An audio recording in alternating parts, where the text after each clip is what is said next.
this the hard way.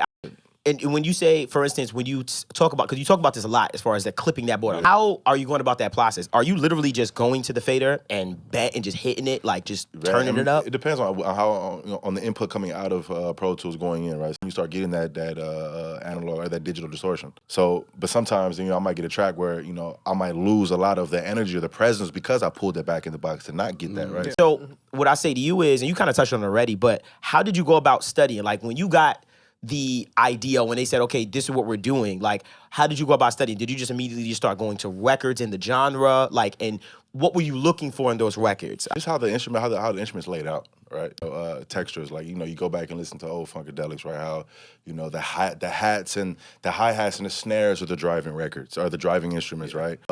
Just understanding and really reaffirming a lot. It's reaffirmation of yes, it's okay to pan the snare 100 to the left. Yes, it's okay for, the kick or the drive, for whatever the case for it.